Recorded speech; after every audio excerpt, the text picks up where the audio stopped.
Hi అండి. ఈరోజు లేచిన తర్వాత వచ్చేసి చాలా బాధగా ఉందనమాట. ఈరోజు ఉదయం లేచిన నుండే చాలా బాధగా ఉంది. ఇంట్లో అలా పనులు చేసుకొని ఇంకా అంత మర్చిపోదామన్నా గానీ మర్చిపోలేకపోతున్నాను. ఎందుకో ఏమో తెలీదు. ఇంట్లో ఏమీ కాలేదు. ఎవరు నాకేమి అనలేదు గానీ ఎందుకో బాధగా ఉంది. మనసు బరువుగా ఉంది. సరేలే మీతో షేర్ చేసుకుందామా అనేసి ఒక వీడియో చేసి చేసుకుందామంటే వీడియో ఆన్ చేయగానే ఇంకా దుఃఖం అనేది వచ్చేసిందనమాట. ఇంకా బాధ అనేది ఎక్కువైపోయింది. ఇంకెంత సర్ది చెప్పుకున్నా మనసుకు సర్ది చెప్పుకున్నా బాధగా ఉంది. కళ్ళంట మీతో మాట్లాడుతుంటే వీడియో చేస్తూ ఉంటే ఇంకా కళ్ళంట నీళ్ళు అనేవి వచ్చేస్తున్నాయి అనమాట. ఎంత ట్రై చేస్తున్నా అసలు నాకు బాధ అనేది పోవట్లేదు. సరే బాధ పోతుంది కదా, ఏదైనా మర్చిపోతాం కదా అనేసి కబోర్డ్ సర్దుదాము, అలా వీడియో అవుతుంది మీతో షేర్ చేసుకోవచ్చు అని అంటే ఆ బాధ అనేది ఇంకా ఎక్కువ అనిపిస్తుంది అనమాట. నేను వీడియో చేస్తే కొలిది ఇంకా అలా శారీస్ అయితే మడత పెట్టేసి ఇంకా మడత పెడుతూ ఉంటే ఇంకా నాకు బాధ అనేది పోతుంది కదా అనేసి ఇంకా శారీస్ అన్నీ తీస్తూ ఉన్నాను అనమాట. తీస్తున్నా కానీ ఆ శారీస్ తీసేటప్పుడు ఏమనిపించట్లేదు. ఫోన్లో నా మొహం నేను చూసుకుంటుంటే మళ్ళీ బాధ అనిపిస్తుంది అనమాట. ఒక్కొక్కసారి చూడండి, ఏమీ జరగకపోయినా చాలా సంతోషంగా ఉత్సాహంగా ఉంటాం కదా, ఒక్కొక్కసారి ఏమో ఇలా బాధగా మూడీగా అనిపిస్తుంది అనమాట. ఎప్పుడో జరిగిన మాటలు, ఎప్పుడో ఎవరో అన్ని మాటలు, ఎప్పుడో ఏదో జరిగినవన్నీ కొద్దిగా గుర్తొస్తే ఇంకా అవి తలుచుకొని కొద్దిగా బాధపడుతూ ఉంటానన్నమాట. ఇంకా ఈరోజు ఇంకా అదే బాధ వచ్చింది. అందుకని ఇంకా అలా కవర్ చేస్తూ ఉంటున్నాను. ఇంకా అదే రోజు వాయిస్ ఇవ్వాలంటే ఇవ్వలేననేసి నెక్స్ట్ రోజు అయితే వాయిస్ అయితే ఇచ్చుకుంటున్నాను. ఇచ్చేసి ఇంకా వీడియోతో అప్లోడ్ చేద్దాంలే, ఏముంది ఇందులో, మనం ఎవరి గురించి చెప్పట్లేదు, దేని గురించి చెప్పట్లేదు కదా అనేసి ఇంకా నా పని అయితే నేను చేసుకుంటూ ఉంటున్నాను. సారీస్ అన్నీ చాలా రోజుల నుండి మడత పెట్టాలి అనుకుంటున్నాను. కానీ ఈ రూపంగా అయితే మడత పెట్టేశాను. నా లోపల ఉన్న బాధ అంతా పోతుంది, వీడియో కూడా అవుతుంది, మీకు కూడా షేర్ చేసుకున్నట్టు ఉంటుంది కదా అనేసి అలా మొదలుపెట్టానమాట. ఇంకా వీడియో ఆన్ చేయగానే ఇంకా బాధ అనేది ఎక్కువైపోయిందనమాట. ఇంకా సరేలే ఇంకా అలా మాట్లాడుతూ ఎదురుగా ఫోన్ పెట్టుకొని మాట్లాడుతూ ఉంటే నా బాధ పోదు అనేసి ఇంకా ఫోన్ చూడకుండా ఇంకా శారీస్ అయితే మడత పెట్టేశాను. అని మీరు అడగొచ్చు, ఎందుకక్క ఏం బాధ, ఏంటి, ఇంట్లో ఏమైనా అయ్యిందా అని అంటే ఇంట్లో ఏమీ కాలేదండి, చాలా చక్కగా ఉన్నాము. కానీ నాకు ఎప్పుడో జరిగిన విషయాలు కొంతమంది గుర్తు వచ్చినప్పుడు బాధ, కొంతమంది లేని వాళ్ళు గుర్తొస్తారు కదా, వాళ్ళ గురించి బాధ, ఎప్పుడో జరిగిన విషయాలు, మన తప్పు లేకపోయినా మనల్ని ఎవరైనా ఒక మాట అనేటప్పుడు అవన్నీ గుర్తుకొచ్చాయన్నమాట. అందుకనే చిన్న బాధ అనిపించింది కదా అనేసి ఒక వీడియో చేద్దామంటే వీడియో చేసేటప్పటికి ఇంకెక్కువ బాధ అనిపించేసింది. అయితే ఈ వీడియో కానీ ఎవరైనా మా ఇంట్లో వాళ్ళు కానీ ఎవరైనా చూస్తే ఇంట్లో ఏదో అయ్యింది, ఇది చెప్పట్లేదు అనేసి అనుకుంటారు. అలాంటిది ఏమీ లేదు. ఏదైనా ఉంటే నేను అందరితోనే షేర్ చేసుకుంటాను. ఇంకా అంతా దాచిపెట్టుకొని నేనేమి ఉండనన్నమాట. ఇంట్లో ఏమీ కాలేదు, అందరం మంచిగా ఉన్నాము. చిన్న బాధ, ఏదైనా ఏదో లేని లోటు అనేసి ఒక చిన్న బాధ అనమాట. సో అంతే, ఇంకా ఫాస్ట్గా అయితే వీడియో ఫాస్ట్ ఫార్వర్డ్లో పెట్టేశాను అనమాట.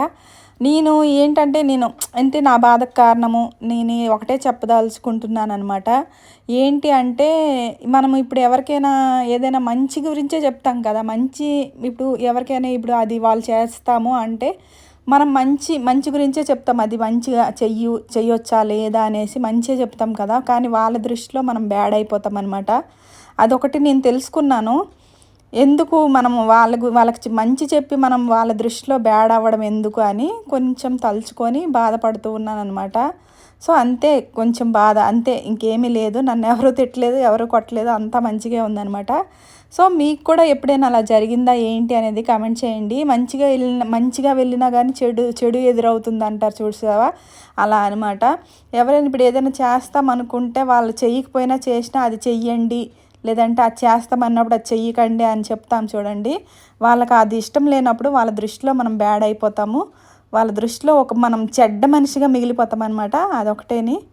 ఇంకా అలాంటివి కొన్నిసార్లు నాకు ఎదురయ్యాయి కాబట్టి కొంత తలుచుకొని బాధపడుతూ ఉంటానన్నమాట. ఇలాంటివే కొన్నిసార్లు అంటే బాధపడుతూ ఉంటానంటే ఇంకెవరికి చెప్పుకోను అనమాట. నాకు ఇలా అన్నారు, నాకు ఇలా అయ్యిందని నేను ఎవరికి చెప్పుకోలేను, చెప్పను కూడా. ఎందుకో నాకు అలా చెప్పుకోబుద్ధి అయ్యదు, ఒకరి ముందు అనేది ఏడవ బుద్ధి అయ్యదు అనమాట. ఎంతో నా మనసుకి నొప్పి అనిపించి నా మనసు చాలా బాధపడితే అలా కంటి నుంచి నీరు అనేది ఉంటుందన్నమాట. చాలా చూడడానికి చాలా గట్టిగా, చాలా భయం లేని మనిషిగా, గుండె ధైర్యం మనిషిలాగా కనిపిస్తాను. కానీ నేను చాలా ఎమోషన్ అనమాట. నాకు చాలా ఎమోషన్ ఉంటుంది. సో అందుకనే నేను అలా పైకి అలా కనిపించినా కానీ నేను చాలా ఎమోషనల్ అనమాట. నేను ఏడ్చేస్తాను. నాకు కానీ అందరి ముందు ఏడడం ఇష్టం ఉండదనమాట. నాలో నేనే ఏడ్చేస్తాను. లేదంటే బాత్రూమ్కి వెళ్ళి ఏడ్చేస్తానమాట. అద్దం ఉంది మా బాత్రూంలో, అద్దం చూసుకొని ఏడ్చేస్తాను. ఒక్కొక్కరు అంటారు కదా బాత్రూమ్ సింగర్ అనేసి, బాత్రూమ్కి వెళ్ళి పాటలు పాడుతారు చూసారా, అలా నేను బాత్రూమ్కి వెళ్ళి ఇంకా అన్నీ తలుచుకొని ఇంక ఏడ్చేస్తానమాట. కానీ ఇంట్లో వాళ్ళ ముందు కానీ ఎవరి ముందు కానీ ఏడిస్తే నాకు ఏమో మరి ఏమో గిల్ట్ ఫీలింగ్ అని వచ్చేస్తుంది. నేను ఇంతవరకు అయితే ఎవరి ముందు ఏడవను అంత తొందరగా. ఏమో నాకు ఏడవాలనిపించదు. కంటెంట్ నీరు వచ్చినా కానీ నేను దాచుకుంటానమాట. అంత తొందరగా వాళ్ళ ముందు ఏడవను. అలాంటిది అదే ఏదో నాకు ఇంకా ఈ రోజైతే చాలా మూడ్ ఆఫ్ ఉండేది. ఇంకా అది అంతా పోవాలి అని అంటే ఒక వీడియో చేద్దాం, ఈ కబోర్డ్ సర్దుకుందాము, పడుకున్నా కానీ లేచిన తర్వాత మూడ్ ఆఫే ఉంటుంది అనేసి ఇంక ఈ రోజుకైతే ఈ కబోర్డ్ అయితే సర్దేశానమాట. ఈ మూడ్ ఆఫ్ మీద మనం అనుకుంటాము ఎవరికైనా మంచిగా చేస్తున్నాం కదా మనం ఎందుకు అనేసి, మనం తెలిసి మనం వాళ్ళకి చెడ్డ తోవలు అయితే పంపం కదా అనేసి మనం అనుకుంటాం. కానీ వాళ్ళు అర్థం చేసుకోరనమాట. అవతల వాళ్ళు అర్థం చేసుకోకుండా మనల్ని ఒక చిన్న చూపు చూడడం, ఒక బ్యాడ్గా చూస్తారనమాట. ఇంకా ఏంటంటే అలాంటివి ఏంటంటే ఎవరైనా కొట్టినా కానీ నాకేంటంటే ఎవరైనా ఒక దెబ్బ కొట్టినా అంత బాధ అనిపించదు. కానీ మన గురించి కానీ మాట్లాడుకున్నా కానీ మన గురించి చిన్న చూపు చూసినా కానీ చాలా బాధ అనిపిస్తుంది అనమాట.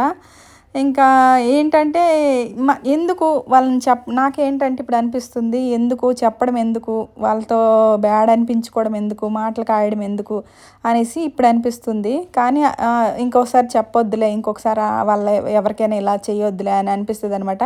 కానీ మళ్ళీ వెంటనే అదంతా మర్చిపోయి ఎవరైనా ఏదైనా చేద్దామన్నా వద్దనడము, లేదంటే ఎవరికైనా ఏదైనా చెయ్యమనడము అలా చెప్పేస్తూ ఉంటాను అనమాట. అయితే ఇక్కడ నుంచి నేను ఎవరికి అనుకుంటున్నాను, మరేమో తెలియదు. ఇక్కడ నుండి అయితే ఎవరికి ఏమి చెప్పను. వాళ్ళ దృష్టిలో మనము చెడ్డ అనిపించుకోకూడదు, సైలెంట్గా ఉండాలి ఈ రోజు నుండి అనేసి అనుకుంటూ ఉంటానన్నమాట. కానీ ఎవరికో ఏదో చెప్పడం, మళ్ళీ అది మళ్ళీ వాళ్ళ ఏదో అనడం, మనం బాధపడడం అది కామనే. కానీ కొంత బాధ ఏంటంటే ఎక్కువ శాతం నాకు వచ్చేసి నా యూట్యూబ్ గురించి ఎక్కువ శాతం కొంత బాధ ఉంటుందన్నమాట. ఇంట్లో ఫుడ్ లేదు, బట్టలు లేవు, మా ఆయన ఏమైనా అన్నాడు, అది పిల్లలు ఏమైనా అన్నారు, మా అమ్మ వాళ్ళు ఏమైనా అన్నారు, అవేమీ ఉండవన్నమాట నాకు. కానీ కొద్దిగా యూట్యూబ్ నుంచి కొద్ది టెన్షన్, బాధ ఉంటుందన్నమాట. సో నేనే కాదు, చాలా వరకు పాపం చాలా వరకు అయితే మంది అయితే యూట్యూబ్ ఛానల్ స్టార్ట్ చేసి సక్సెస్ కాకుండా వెనక్కి వెళ్ళిపోయిన వాళ్ళు ఉన్నారు. కానీ ఎప్పటికైనా సక్సెస్ వస్తుంది అనేసి చాలామంది వెయిట్ చేస్తూ ఉన్నారనమాట. సో వాళ్ళందరూ వెయిట్ చేసిన వాళ్ళందరికీ మంచి సక్సెస్ రావాలని కోరుకుంటున్నాను. నా ఛానల్ కూడా ఎప్పటికైనా సక్సెస్ అవుతుందనేసి నేను అలానే వీడియోస్ అనేవి పెడుతున్నాను అనమాట. చాలా వరకు నాకన్నా వెనక పెట్టిన ఛానల్ అయితే సక్సెస్ అయ్యేవి, కానీ మన ఛానల్ అయితే సక్సెస్ కాలేదు. కానీ నా నమ్మకం ఎప్పటికైనా సక్సెస్ అవ్వదా అనేసి చిన్న నమ్మకం అనమాట. సరే చూద్దాం ఎప్పుడు సక్సెస్ అవుద్దా. ఆ సక్సెస్ కూడా మీతో పంచుకుంటాను. ఆ రోజు నాకు సక్సెస్ వచ్చిన రోజు తప్పకుండా మీతో పంచుకుంటాను. సక్సెస్ రావాలని మీరు కోరుకోండి, నేను ట్రై చేస్తాను. నా ప్రయత్నం అయితే నేను చేస్తాను, నేనైతే ట్రై చేస్తాను. సో ఎప్పటికా సక్సెస్ వస్తుందో చూద్దాం. ఇప్పటికైతే నా బట్టల కబోర్డ్ అయితే సర్దేశాను. మూడ్ ఆఫ్ అయిపోయింది. మూడ్ ఆఫ్ అనేది వెళ్ళిపోయింది అనమాట. అయిపోయింది అంటున్నాను, మూడ్ ఆఫ్ అనేది వెళ్ళిపోయింది. చక్కగా బట్టలు మడత పెట్టుకుంటా పని చేసుకుంటుంటా మన బాధ అయితే మర్చిపోయాను. నా బాధ మర్చిపోయి మొత్తం బట్టలన్నీ సర్దేసి కబోర్డ్ కూడా సర్దేశాను. బాధలో ఉన్నా కానీ కోపంలో ఉన్నా కానీ ఎక్కువ పని అయితే చేసేస్తానమాట. అందుకే ఈరోజు బాధలో ఉన్నాను, కబోర్డ్ కూడా సర్దేస్తాను అనేసి బద్ధకం లేకుండా చక్కగా సర్దేసి చీరలు ఒకవైపు, డ్రెస్సులు ఒకవైపు అన్నీ పెట్టేశాను కదా. ఆ డబ్బాలో చీరస్ చూశారు కదా, అది మా ఆయన మొన్న గృహప్రవేశంకి వెళ్ళారనమాట. వాళ్ళైతే రిటర్న్ గిఫ్ట్ అయితే ఇచ్చారనమాట. నాకు సారీ అయితే చాలా బాగా నచ్చింది. సో ఆ సారీ ఎప్పుడే కుట్టించుకుంటానో, ఎప్పుడు కుడదామో చూద్దాము. ఇంక ఇటు సైడ్ అన్ని డ్రెస్సులు, పెట్టికోట్స్ అన్నీ పెట్టేశాను. ఇంకా మా పాపది చూశారు కదా హాఫ్ సారీ, అది కూడా కింద ఉండిపోయింది అనమాట. సూట్ కేసులో పెట్టాలి. అది పెట్టి అవన్నీ పెట్టేసిన తర్వాత కింద బుక్స్ అన్నీ సర్దేసిన తర్వాత మళ్ళీ మీకు అంతా చూపిస్తాననేసి ఇంకంతా కట్ చేసేసాను అనమాట. మొత్తం ఎందుకులే అదంతా చూపించాలి, వీడియో వేస్ట్ అనేసి అంతా తీసేసిన తర్వాత చక్కగా అన్నీ సర్దుకునే తర్వాత చూపించేశాను. సో నాలాగే మీరు కూడా ఎప్పుడో జరిగిన వీటికి అప్పుడప్పుడు బాధపడుతూ ఉంటారా? అలా అయితే తప్పకుండా కమెంట్ చేయండి. ఎంతమంది ఉన్నారో చూద్దాం. నాలాగే లోపు బాధపడిన వాళ్ళు కామెంట్ చేస్తే నేను ఎంతమంది ఉన్నారో చూస్తాను. సో వీడియోకి అనేది లైక్ అనేది ఇంపార్టెంట్ అండి. వీడియోకి లైక్ చేసి, షేర్ చేసి, సబ్స్క్రైబ్ చేసుకోండి. మీరు లైక్ చేయడం వల్ల నాకెంతో హెల్ప్ అవుతుంది నా ఛానల్కి. ప్లీజ్ చిన్న లైక్ అనేది ఇచ్చేసేయండి. మీరు సబ్స్క్రైబ్ చేసుకోవడం వల్ల నా ఛానల్ అనేది కొద్దిగా ముందుకు వెళ్తూ ఉంటుందన్నమాట. ప్లీజ్ లైక్ చేసి షేర్ చేసి సబ్స్క్రైబ్ చేసుకోండి.